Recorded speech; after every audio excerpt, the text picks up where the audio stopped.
season has come and gone, and while I am sad that it's over, the year of, the season of spooks, scary skeletons, etc., because that's my thing. Halloween has always been my favorite holiday, even over Christmas. Yes, suck it. um, at the same time, I am glad to be done, because October drove me literally batty for multiple different reasons. From Castlevania to the Universal Monsters to all the extra stuff, like to getting out that Ice Nine Kills album. Like, there was so much going on that it drove me literally up a wall. So, please excuse me if November is a little more simple and straightforward, because this time, even though it technically is 2 marathons, the second one is far, far shorter.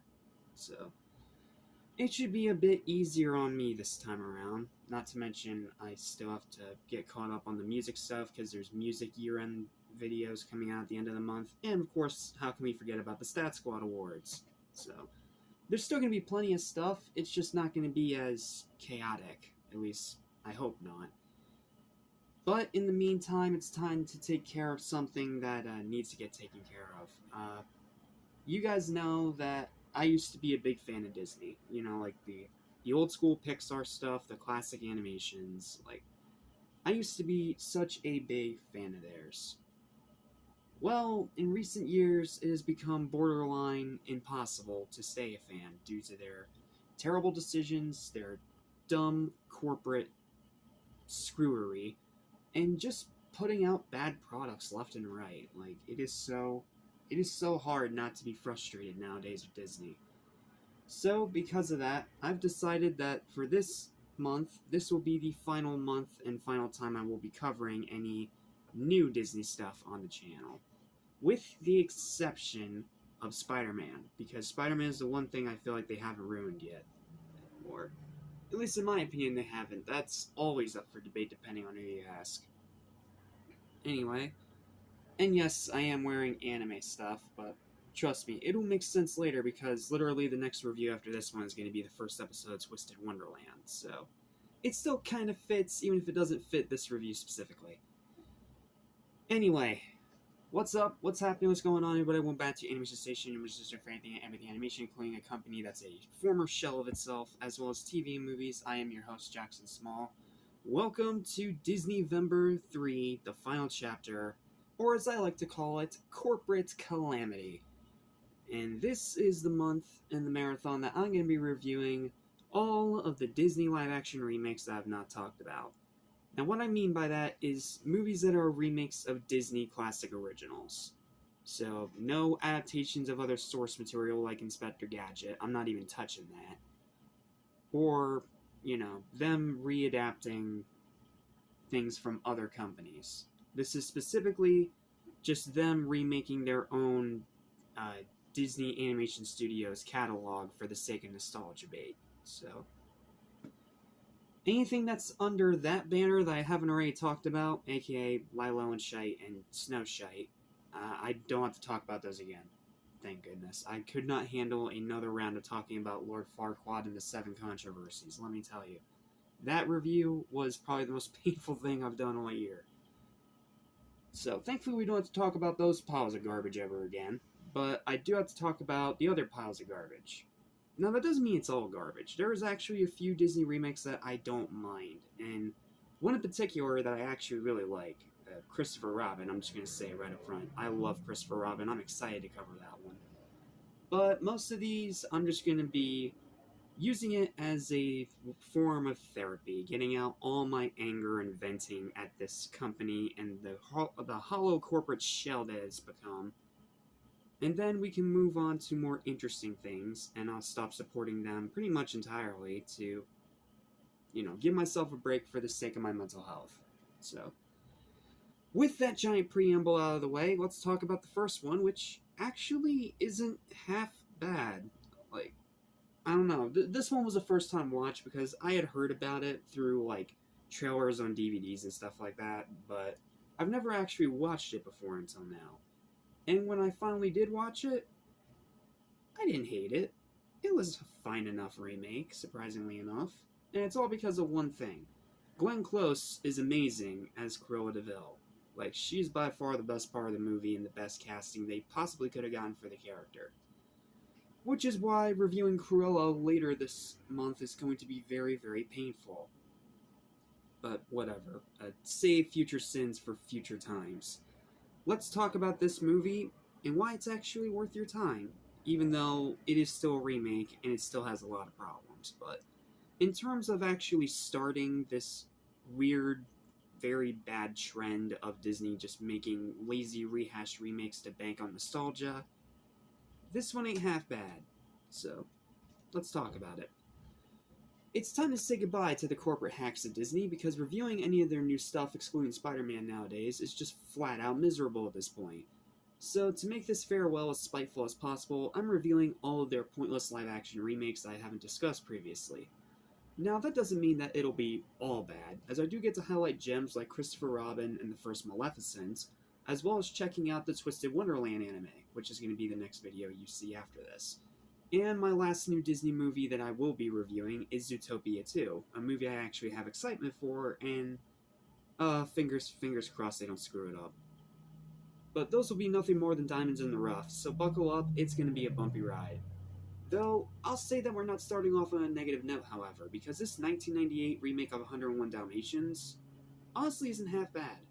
Glenn Close is spectacular as Cruella de Vil. Like, literally the best casting they could have gotten for this character. She matches the manic energy, she goes as over the top as possible, and fully just buys into the crazy character that Cruella actually is. And even as someone who wasn't a huge fan of the original 101 Dalmatians, like, I think that there are way better Disney classics out there than that. Glenn Close does a great job bringing to life this iconic Disney villain, because in that original animation, I still really liked Cruella de Vil. In that movie, she was the best part. So it's fitting that in the remake, she's also the best part of it, and it's all over the posters and marketing and DVDs and videos and all that stuff.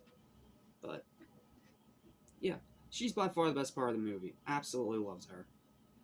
I respect that it tries to give more background for the human characters. Like, I don't think it was necessary, and there are Disney remakes that we'll talk about that do far worse at this, but I respect that they tried. Like, they didn't have to add new stuff. They could have just done a shot-for-shot remake of the original and probably still got money. But they actually took some effort to give a little bit more background, specifically on the human characters. You know, the owners of the two dogs and their puppies. They tried to give them a little bit more background and a little bit more, character, to put it in another way. And honestly, they didn't do terrible at it. They had some good ideas, like having the two of them start out as different walks of life. And I especially really like how the wife character from the original actually used to work for Cruella's company. That was actually a really cool little attention to detail I appreciated. But the problem is they have no on-screen chemistry, and despite their attempt to try to give them more character, it falls completely flat, and it grinds the movie to a screeching freaking halt for the first 40 minutes. So, yeah, still a problem, but I give them respect for trying. A few jokes are pretty funny, especially most of Cruella's dialogue, which is the right amount of twisted, as it should be. It's a very twisted, demented character. It has some of the same 90s charm as Hocus Pocus, though I wouldn't say it's nearly that entertaining and rewatchable. Like Hocus Pocus, it's its own unique entity. But this being made around the same time period in the 90s, it does have that, like, classic vintage Disney charm. So, it does have a bit of that as well, which made it a more pleasant watch than expected. And here's another thing I didn't expect. One of the bumbling henchmen in this remake is played by the same guy that plays Arthur Weasley in Harry Potter. I am not even joking, it is the same actor. And seeing this guy play such a different character was so hilarious to me. And not only that, he was actually funny. He had some good comedic chops. He reminded me a lot of, and I'm not saying he's on the same par of, it's just a comparison I can think of off the top of my head, Marv in Home Alone. I feel like that's the character they were trying to go for with this different version of one of the bumbling henchmen, and I think it worked. Like, he's outside of Cruella, he's the funniest part of the movie. And the music is great. It is 90s Disney, so they did put some more emphasis on orchestration in their scores back then. So, again, a lot like Hocus Pocus, it does have this, again, this charm about it. Like, sure, it's not like the most amazing music you'll ever hear, but it's good enough. It carries the plot, and it does do a good job giving a little bit more ambiance to each scene. But there's still a lot of flaws as well, or if you'd prefer, a lot of spots on this Dalmatian that make it hard to actually see that it's a Dalmatian. Sorry, I need to work on my bad puns. Slapstick falls absolutely flat. It is a Home Alone ripoff in every single way. Most of the humor is low-hanging fruit. Like, we literally have one of the puppies just fart and pee the entire movie. Yeah, that's... no thanks. That's not joyful at all. That's just boring and overdone and tired. Despite the attempt, the human characters are still flat as wood. Like, I don't know how they did it, but somehow they made these characters even more boring than they were in the original. Despite their attempt to try to give them more character, it fell completely flat. Unfortunately. Rewatchability is low. Like, I'm glad I saw it, but I don't really have any desire to go back and rewatch it, outside of maybe all the Cruella scenes. Because again, as I will keep emphasizing it, she's the best part of the movie. It's way too long at 102 minutes, which I know, by today's standards, that sounds like a walk in the park, but it's coupled by the fact that the pacing is horrendously inconsistent, with setup taking 40 minutes of the movie. That is almost half of its entire runtime focused on setup, which means there's barely an hour for the actual plot and for them to actually, do the things to remake 101 Dalmatians. Like, I don't know what happened there, but the pacing in this movie is horrendously inconsistent, and it starts out as a drag because, like I said, the first 40 minutes grind the entire movie to a screeching freaking halt because their attempt to try to give these characters more character fails miserably because the writing isn't good enough to actually do that. And then when you actually get to the plot of the movie, when it's almost a full hour in, everything feels rushed. Like, they didn't have the time to fully flesh out the actual conflict because they spent so much time on the setup. Like, come on. Like, this is basic filmmaking here. And no, don't give me the it's just a kid's movie excuse, because that excuse old and tired out and needs to die. Overall, though, despite my gripes, it's a solid remake. Close's performance alone makes it worth watching, and I do respect that it tries to add new things that weren't in the original. But those new things, sadly, just aren't very good. Now, granted, they are Oscar-worthy compared to the new things we get in the actual terrible remakes that we sadly get shoved down our throats every year for the past 5-6 years, which we'll talk about in detail, don't you worry. But even then, these new things, they're still not very good, because, again, the first 40 minutes is a drag because they spend too much time on the background crap. Like, minimize that to, like, 25, maybe 30 minutes. Not 40 minutes of a movie that's already barely over an hour and a half. I don't know, man. There's just a lot of perplexing decisions, even for a movie made in the 90s. I'm sorry. By Disney remake standards, it is on the higher tier. It's by far one of the better remakes. But as someone who wasn't even a big fan of the original, this is the textbook definition of a one and done. The original was a one and done, and this was a one and done too, mainly out of just intrigue and curiosity. So, it's a charming first-time experience, and I don't regret watching it. I am glad I finally saw it. But I don't really have any incentive to revisit it anytime soon. It's a movie that, just like the original, I watch it once and I feel satisfied. But I can see why some people like it. I can see those that grew up with it having a fondness for it, and it's by no means like a remake without merit. Like, sure, it's pointless, but it was them trying something new back then, so I can give them a little bit of credit. Not to mention a little bit of slack because this was before they started, bashing it into our skulls. This was them trying something new. And from what I've heard, 102 Dalmatians, this movie sequel, is not a ripoff of the direct-to-DVD sequel of 101 Dalmatians. So, they do try something different in the sequel, so there's a good chance that after watching that sequel, I might come around to this one a little bit more. Because the sequel is going to be its own separate thing that doesn't adapt anything from the original movies at all. So, that'll be interesting. But for now, as this is as its own film, it's solid, it's good, it's entertaining, but it definitely is still a remake. So set your expectations accordingly. Final verdict for 101 Dalmatians 1998 is a 6.5 out of 10. Decent remake, it's a solid movie overall.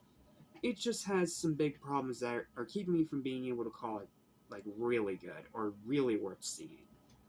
However, if you are curious, you can certainly do a lot worse.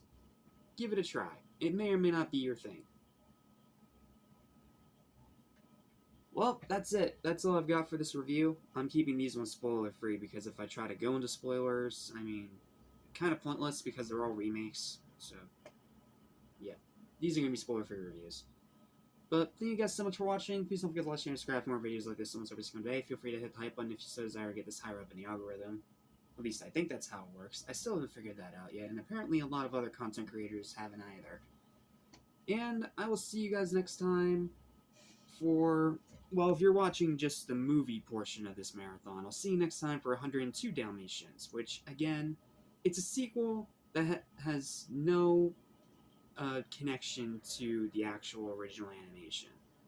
So, that might be interesting. Then again, it is the last of this Glenn Close, Cruella de Vil, Dalmatians thing, so I don't know. It'll either be a huge disappointment or a surprisingly interesting addition to the original source material. We'll see. But for those of you that are just watching this marathon overall, I'll see you next time when we take a look at the first episode of the Disney anime. Yeah, I can't believe I'm saying those words. The Disney anime adaptation of Twisted Wonderland.